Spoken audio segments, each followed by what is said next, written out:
That's all for today. Have a great weekend. If you like this video, like and share it, and make sure to subscribe so you don't miss any of your favorite series. I am Luke Neller. Thanks for watching, and I'll see you next time.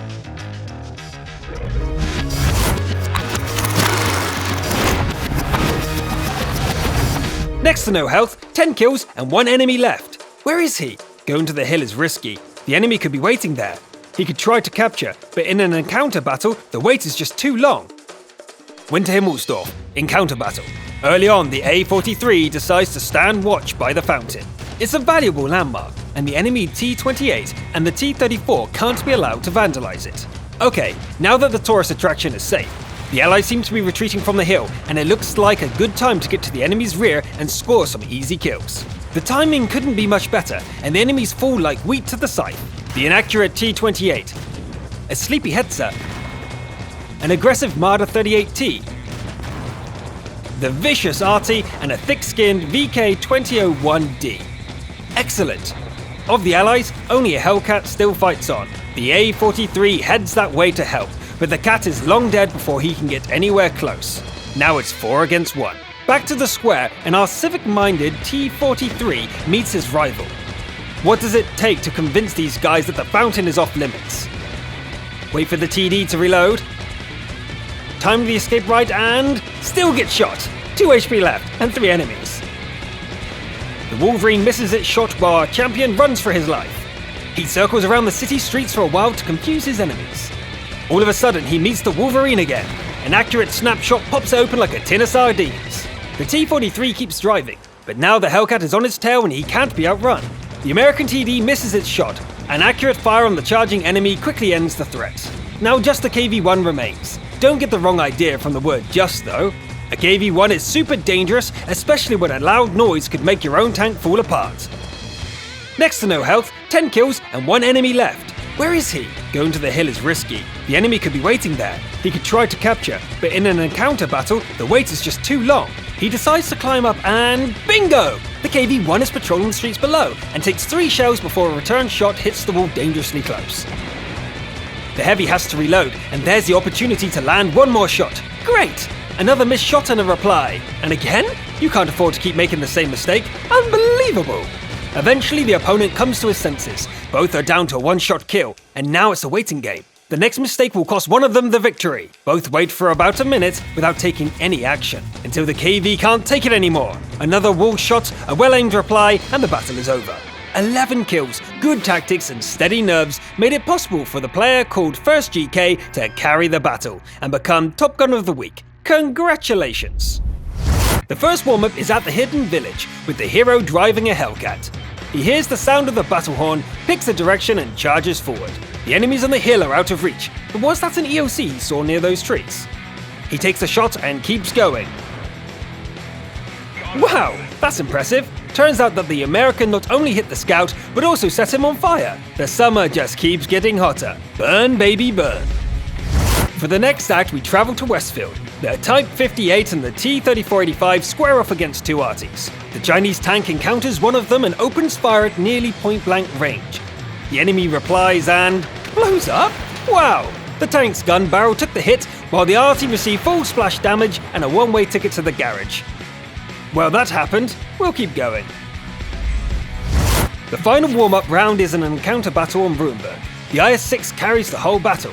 Dish out damage, don't mind if I do. Take some hits, not a problem. Fight a whole bunch at once, why not? The Soviet heavy sidescrapes like a pro and uses the fountain for cover. This allows him to get the Borsig and prevent the IS and the AT-7 from surrounding him. I guess that's it. Only a beat-up AMX-1375 remains. Just stay in the cap and he'll come. Instead, the heavy starts panicking and twitching and aborts the cap with 2.5 minutes left on the clock. Where's the AMX? It doesn't matter. Absorbing more than 7,000 damage and dealing 5,500 is good, but throwing the victory away because of shaky nerves? You may be tough enough to eat nails for breakfast and brush your teeth with mercury, but I think this would still make you cry. The Scout of the Week goes by the call sign The Hunter, and he drives an AMX 1390. He has brought a couple of friends with him, and seems very confident. And why not? He knows those two will be there to kill what he lights up. The Bat Chat is the first to be caught in the spotlight. The French Tier 10 was also scouting. but it beats a hasty retreat to get away from all this attention. He probably won't be back for a while. Checking the west flank, firing on the popular butchers flushes out an enemy 90 and proves that our man knows what he's doing. One last shot finishes off the enemy scout, and then it's time to back off a little to vanish from the enemy's vehicle's sights. He heads back in to scout, but the commander's sixth sense is tingling. There are still enemies in those bushes. The Carnarvon takes a shot, and an artillery shell lands right next to the fragile scout. The Carnarvon's second shot takes out a track, an instant repair, and whew, got out. He disappears from the enemy's sights once again. Driving down the road gets another few enemies spotted and killed. Taking the opportunity to push further north lights up the whole enemy base. One more peek to make sure, and the score is 8-0. Pretty sweet. A bad chat charges in to kill the pesky scout. 2 shells hit the light tank in quick succession, a third one strikes the ground, and a fourth one hits home again. The AMX is down to a one-shot kill. An allied barrage hits the bat, a shot, and the AMX finishes off its brigger brother. Did the bad chat have a shell to finish him off? We'll never know, but that was intense. The rest of the battle is not as exciting. The Allies find and quickly dismantle 2 more opponents near the hill. The AMX arrives just in time to put the final shell into the last enemy. And what are the results? Almost 12,500 points of spotting damage, an impressive number that deserves the equally impressive title of Best Scout of the Week. Congratulations! As you all know, there's a new game mode available for the duration of the World Football Championship. After all, what could be more fun than climbing into your favourite T62A and playing a football match with your friends? That's why we decided to put in a special award. So, the title of Best Football Game of the Week goes to... Hello my friends, we're here at the Himmelshof Stadium with our not quite live broadcast. This is a match between the Blue Turret Crashers and the Red Track Knockers. The match is ready to start, and there's the whistle. Go! Both teams rush forward to the centre to get hold of the ball. The battle is taking place without some players. The Red Track Knockers have a goalie, whilst one of the Blue Track Crashers seems to have had a heart attack and all the excitement is out of the game. The ball rolls into the red side of the field. The Turret Crashers goes forward 1 versus 1 with the keeper. Goal! 1-0. And now a Swift Track Knockers counter-attack. A defender attempts to block, but the ball is going in. The blue team's defenders manage to get back and stop the ball on the line. But the red striker kicks it in. The score is tied 1-1. What a fast comeback. The ball is back in the middle, and the Blue Turret Crashers take a shot. The woodwork is empty. Another shot, and another one, and goal! 2-1. Back to the centre. The Red Track Knockers take the ball and stick together. They attempt to break through on the wing. A shot! The Turret Crasher shoots again, and the ball goes straight to the opponent's track. Reds are driving through the centre, and only a timely shot to the track saves the blue team. One of the Turret Crashers go to the start location, a tactical move, accept the enemy goal, score 1 right away and finish the battle. That's the plan. Meanwhile, the only defender fends off the Reds. The ball goes along the net, a shot, and goal! Score is tied 2-2. The Blue Turret Crashers are attacking. A shot on the ball, but the Track Knockers defender is quicker. The tactic has failed. The Reds rush in for a counterattack. The blue team try to get it back, and the Turret Crasher sends the ball away from the goal. His teammate shoots the ball and rushes forward. His track is knocked off. The partner shoots the ball. It rolls. Another shot. Goal! 3-2. What an intense match. Well, that's it. For a great game, skillful shots, and winning with a missing teammate, the players behind the call signs Spartacus Rules and Veliki Han are awarded gold in the title of Best Football Game of the Week. Well done, lads.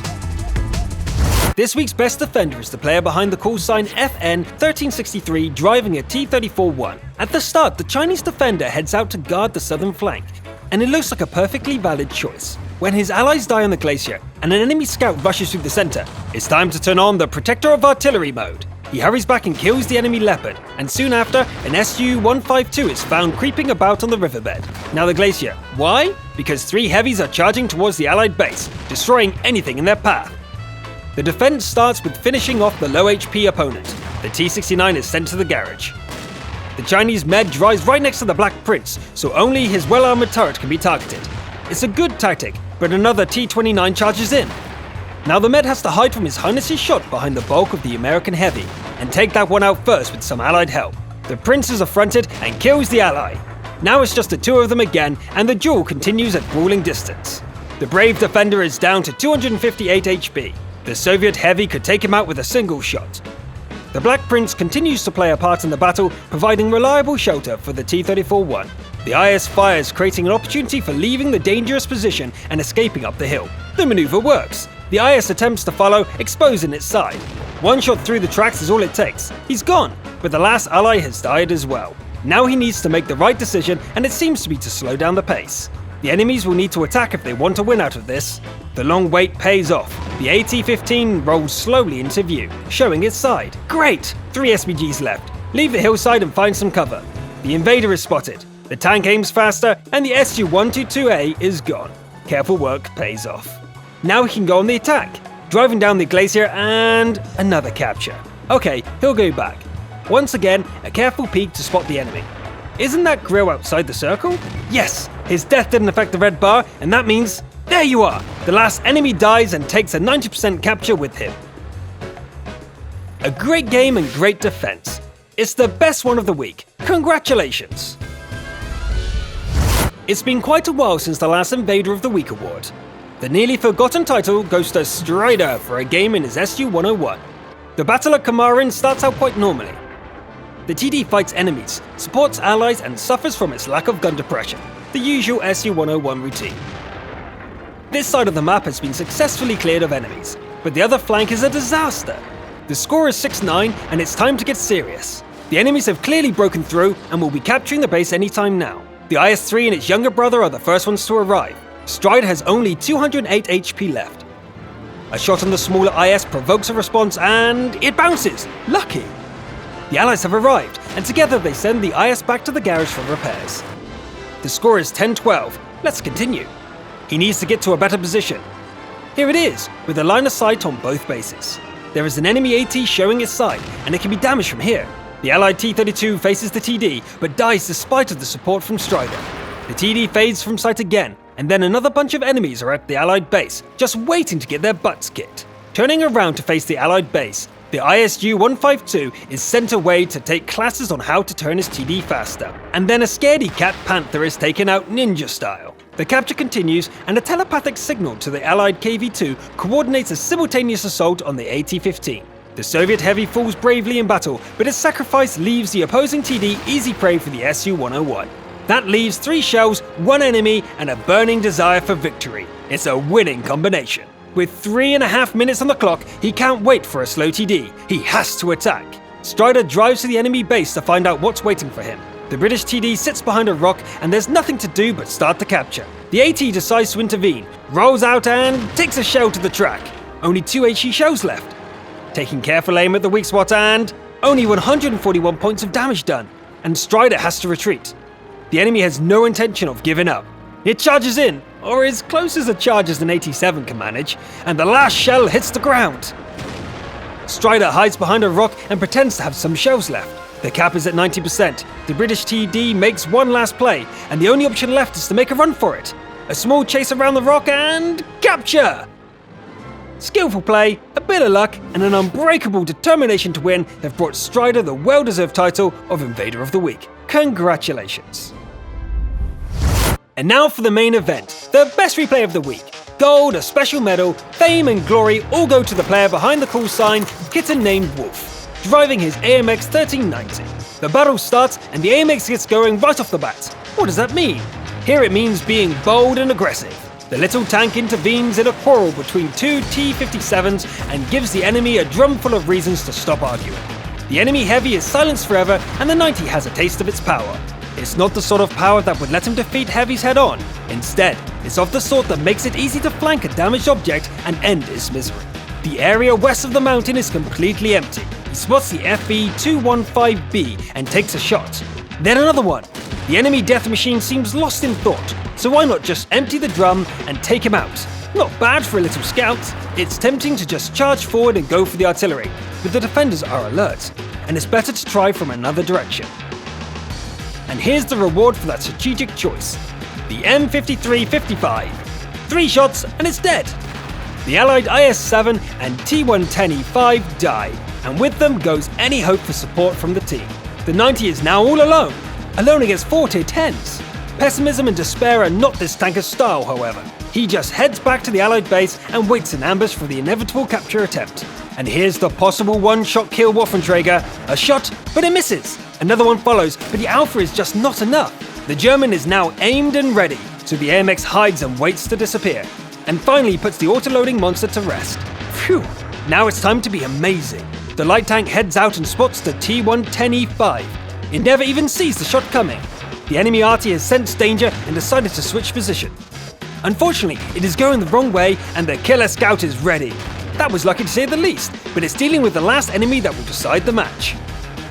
The base capture starts and the 1390 heads back to face the final battle. The T-110E4 has 1,512 HP. The French warrior goes in at full speed, but the TD manages to lead target perfectly. The shot hammers home and takes a track off. A lightning-fast repair lets the AMX get started with the Carousel of Death. The first shot deals damage, the second one knocks off the TD's track, and now we know he has no repair kit. 3 more shots leave the enemy with little over 300 HP, and there's only 1 shell left in the drum. The last shot goes out and the enemy is set on fire! Fantastic! Without losing a single HP, the AMX 1390 not only carried the battle, but completely demolished any doubts over how much one Tier 8 tank can do in a battle of Tier 10s. A spectacular match, and one that truly deserves to be called the best replay of the week. Congratulations! Hello my friends, I am Luke Neller and this is Best Replays of the Week. This moment has come. We are taking a break, but do not despair because today we will have a special episode for you.